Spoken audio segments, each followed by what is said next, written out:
Okay, Sistas fans, last night was the mid-season finale, Dead to Rights. Mid-tier, subpar, 5 out of 10. I didn't think it was amazing. Some bits of it were wasted in my opinion. And let me put it this way. No, the salon did not burn down. But we know it will burn down based on behind the scenes photos. It just didn't happen yet. So, I'm not going to dock the episode points because I went into it with unfair expectations based on events that have yet to happen. So my score is not impacted by the salon not catching fire. Just to put that out there. My score is kind of based on just kind of dull scenes in my opinion. And I don't know. But we start off the episode where we left off. Andy's wondering what the hell is Robin doing in my penthouse, and Gary explains that Robin was here when I showed up, and he said he needed to talk to you. He said it was something important, so I just invited him up. So Robin pretty much explains, I called you, and I didn't answer. Well, it's important. Is it business related? Is it work related? It couldn't wait until tomorrow? Well, it is related to the business we spoke about over the phone earlier. So then from there, Andy asked Gary to go wait in the bedroom, and he goes. He's in his feelings about it at first. Well, if it's private, I should be here to sit, in for it too. And to be honest, I'm actually surprised that Andy didn't just let him hear, because yeah, Sabrina's in jail, but even I wouldn't think that Gary would do anything to screw that up, And in relation to the money request she's about to make, you would think it would be a competition to see who would, be willing to put up the money first. But in any case, Gary goes to the bedroom and closes the door. And as Andy says later, I know you were probably listening.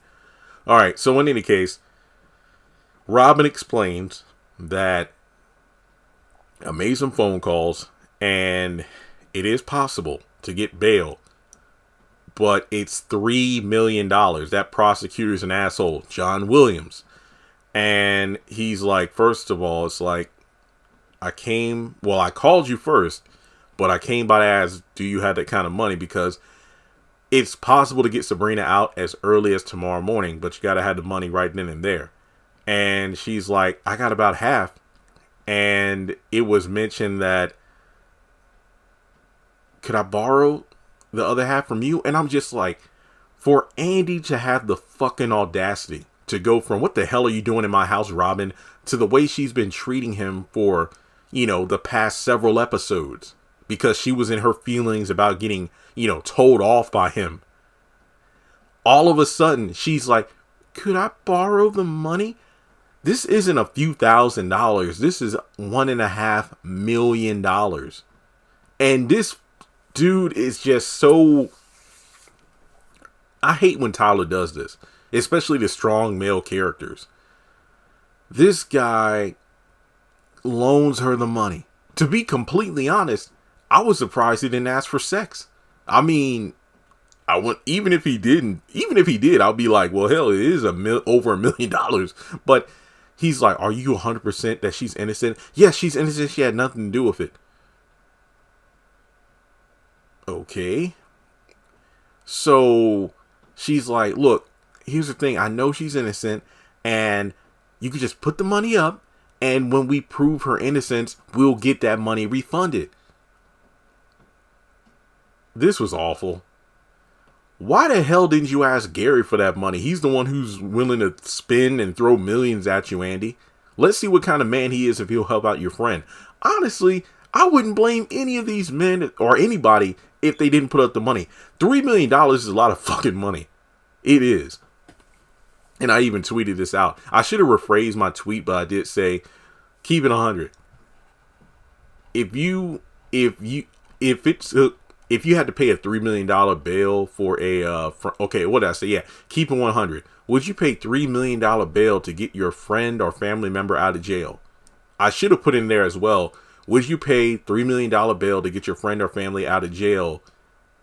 Or would you wait to prove their innocence in court? it seems to me to be to be honest, if I were in Sabrina's situation, I'd want to get the hell out of there as soon as possible. But from a realistic situation or scenario, it would make more sense to, first of all, not even spend that much money, but utilize the funds to get the best lawyers possible, because there is no point in paying all that damn money to get somebody out of jail. Then you go to court. Look, say the person you're helping out is indeed innocent, but you pay all that money to get them out on bail. Then you go to court at some point and then they're found guilty. You've lost all that damn money and your friend or family member. I don't think this was a smart idea. Just my opinion. Just my opinion. But then again, I know some people like, well, what kind of friend are you, Jeremy? One who thinks rationally? But then again, who cares? I don't know. But that's just me. So in any case, Robin agrees to help with the money. And all of a sudden, Andy's like, oh my God, thank you. Just get the bullshit. So in any case, Robin leaves. And then Gary's, come out. I know you heard everything. So then from there, it's a, hey, lovey-dovey, blah, blah, blah. They go to the bedroom. That's it. All right, so then it's the next morning. So we literally just go right to the next day. Destin, yeah, I think that's my first time saying that. Danny and Preston, they're in bed. Turns out they actually didn't even have sex. They were just talking that night. And then they went inside and, he stayed. I guess she asked him to stay. And he mentioned that this was the first time that he stayed the night and they didn't have sex since, what was it, when he first moved in. And then, Danny actually asked him if he could stay. And he's like, fine, I'll stay. But you got to chip on rent. And thankfully, continuity snuck its way in through the back door. And Preston's like, wait, what am I going to pay rent for? The last time I was here, I paid 3 months rent up front. And then you kicked me out. She's like, oh, yeah, okay, fine. Yeah, you're touche. So Preston does agree to stay. And he asked about, like, what, did you remodel or something here? And then he mentions the paint being black kitty cat. I ain't saying the other word. But he actually, goes to the bathroom. And while digging through his pockets, even though I'm like, what? People have no sense of privacy in these shows. But she finds the wedding ring, and the engagement ring. And then Danny's like, oh, shit. So does that mean Preston was going to propose to her, or is this the ring that he had for Mindy, but just never took it out of his pocket? I don't know. I don't really support these two being together right now. There's just a lot that needs to be sorted out. I feel the same way about Zach and Fatima. Not them not being together, but they need a lot of work to do before people start, pulling out rings and everything. So we go over. And also, do you think Danny wants Preston to stay because she wants him to stay? Or does she have a tucked away fear that Jonah is going to pop up and she doesn't want to be there alone? Ask yourself that question. So we're over at Zach's house and, he's eating breakfast. And for once, we got Zach kind of in a mood and it makes a lot of sense. It's not like he's mad, but he's just like feeling the weight of everything that's been happening. It's just nonstop. He tells Fatima about the Hayden situation at the basketball court.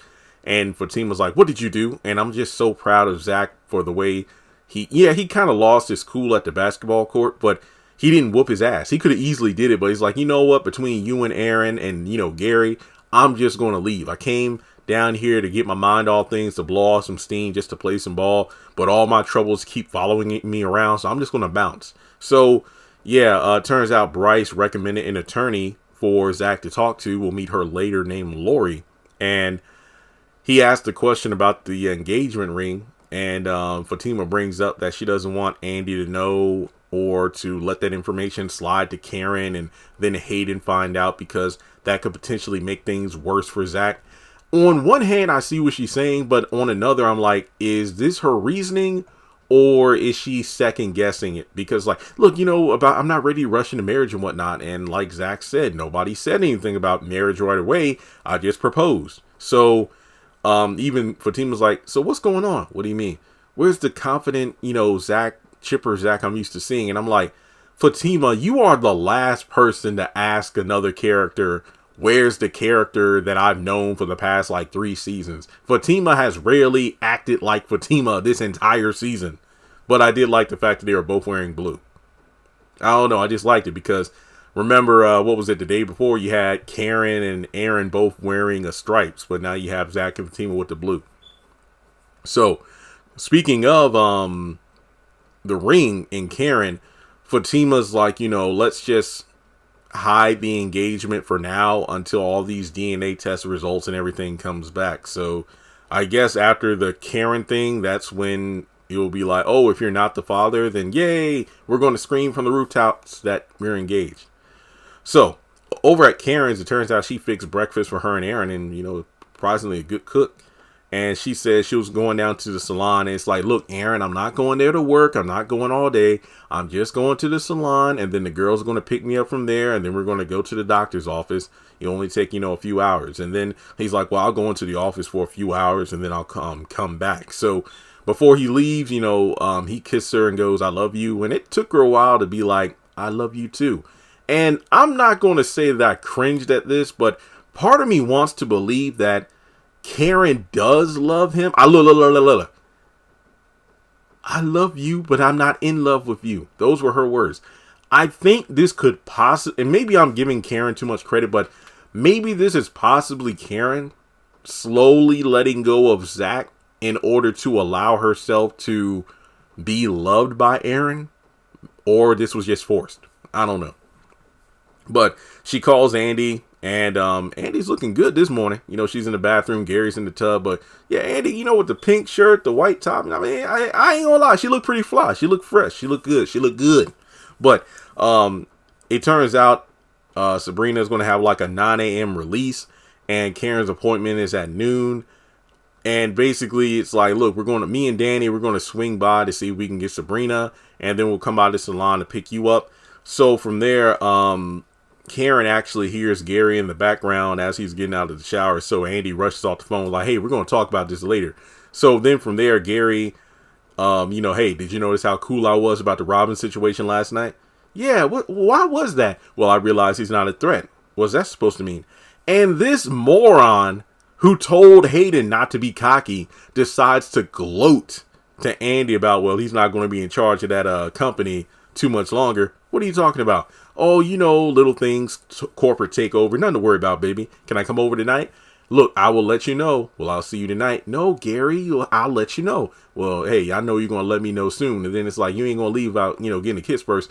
These lovey-dovey scenes are kind of cringe because it's like, it's hard to watch, and it's not the acting. It's not the acting.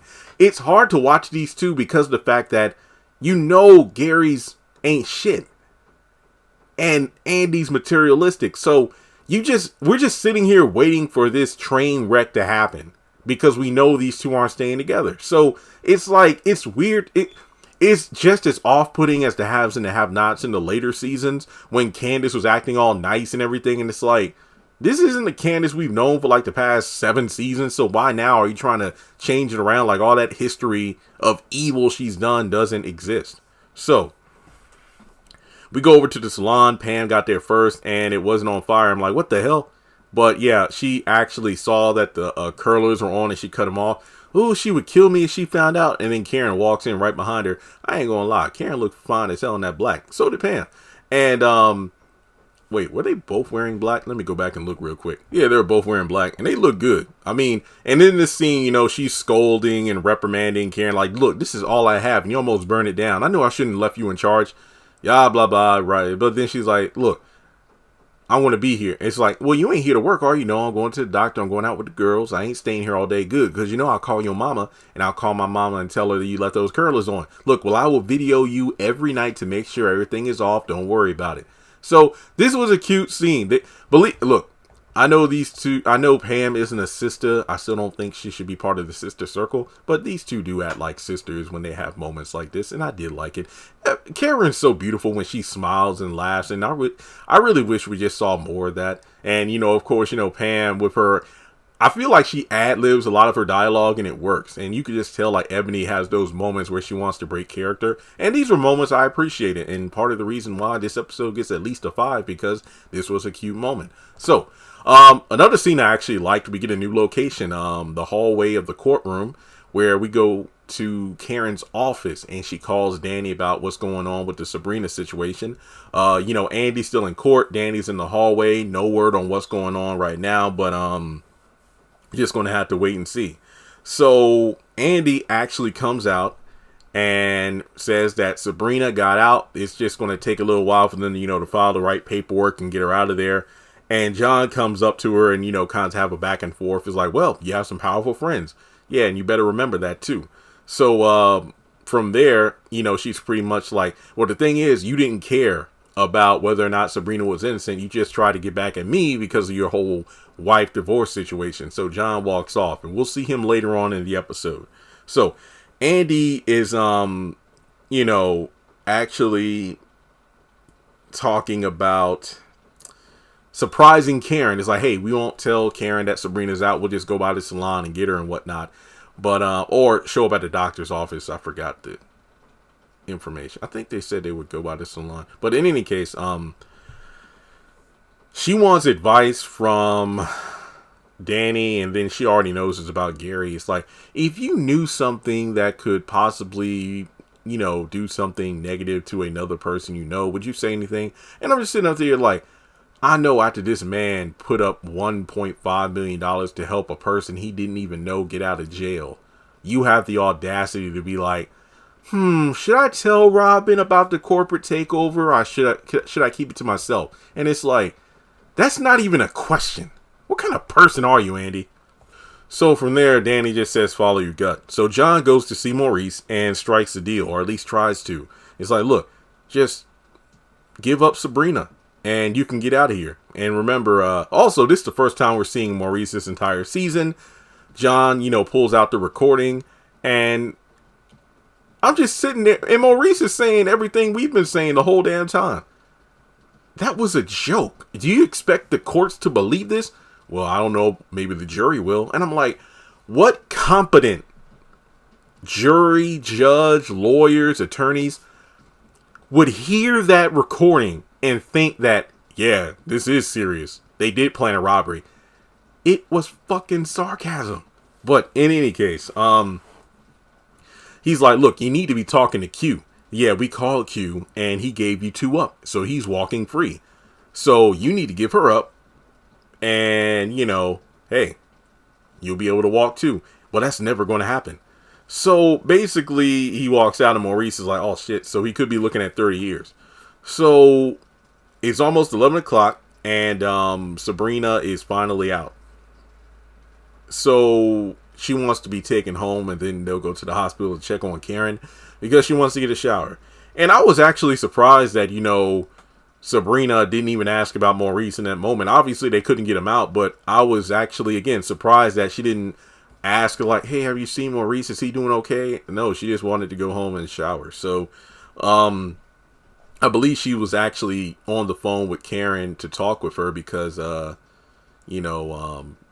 went through a lot. So, yeah, I think they even asked to see if Karen could push back her appointment because, she wants the girls to be there. They want to be there for her, but there's a lot of things going on with Sabrina. So it was just nice to have that little moment between Karen and Sabrina, even if it was over the phone, to show that even though this circle isn't perfect, they do care about each other. So we go over to Zach meeting with Lori, who was the child support lawyer or family, lawyer that, Bryce recommended to Zach. And he breaks down the situation about an ex potentially being his baby mama, and then a one-night stand with a 3-year-old that is his son, and what could these child support payments look like.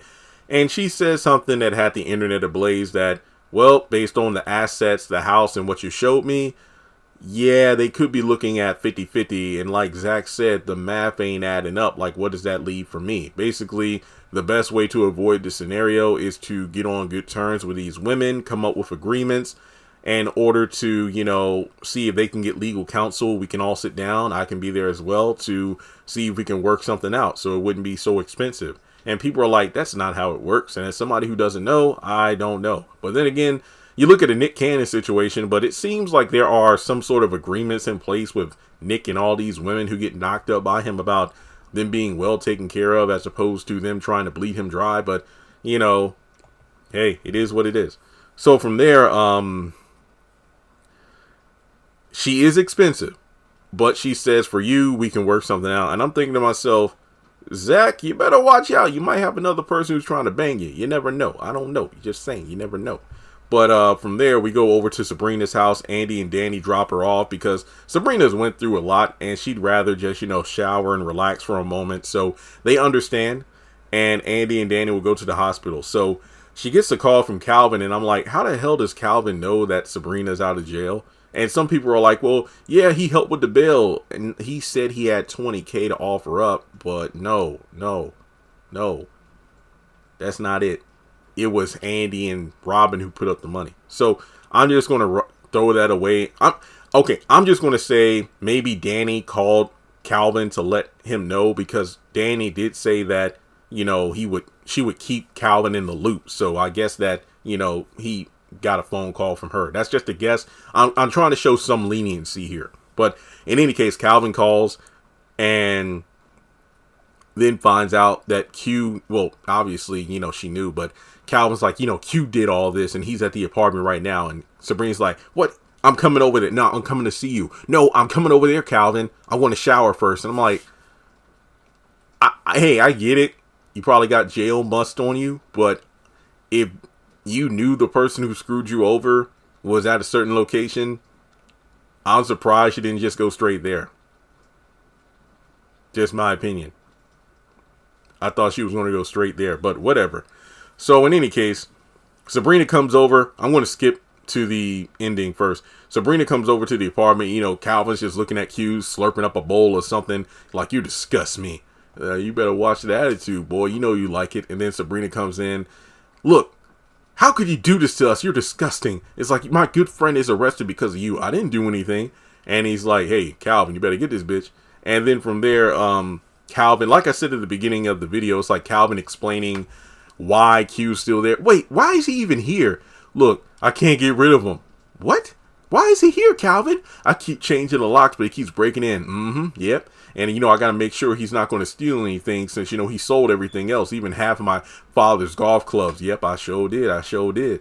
And I can't get rid of him because the landlords and, the cops, because my name isn't on the lease.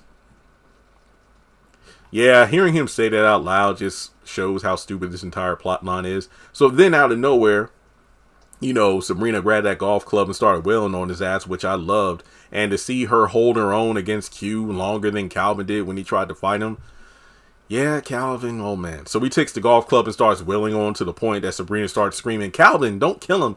So from there, we go over to the exam room. Andy and Danny show up. The doctor comes in. And basically, she says something interesting. Based on the ultrasound that we did, another look at that, as well as the information you gave us, Karen, we came up with the date of the 12th. The 12th? Are you sure it's not the 19th? Well, it's not 100% accurate, but I'm very certain based on the test results, it's the 12th. And the thing about it is, when the doctor leaves, she does say, look, all your tests came back great. Don't jump back into life yet, but you can ease your way back into it. Basically a signal you're off of bed rest, but try not to overdo it too quickly. So she can go back to work and stuff like that. But basically, the girl, Andy's and Daniel, like, so who are you with on the night of conception? This woman does a head tilt, and then we switch over to Calvin's apartment, and that pissed me off. That's another reason why the episode got lost the point. Because even though we got dates, and it's weird because when was it a week apart? It was a day. Somebody actually sent me the clip of when Zach and Karen got it on in her office, as well as when her and Aaron had sex. That was a day apart, not a freaking week. So I'm very confused by this. And the fact that she was like, you show up on the 19th, I'm like, I guess the 19th was Zach's day, but guys, I don't know. I swear, I'm not trying to, break my brain over this crap. But that's the episode in a nutshell. It was alright. It just wasn't mid-season finale tier, if you ask me. This was definitely a step down from the Oval, which I thought was pretty damn good. It really was. Even House of Pain was more, was better than this. But that's just my thoughts. So let me know what you think in the comment section below. January 4th is when the show comes back. So I'll catch you all then. So like and subscribe. Follow me on social media. And I'll catch you in the next one.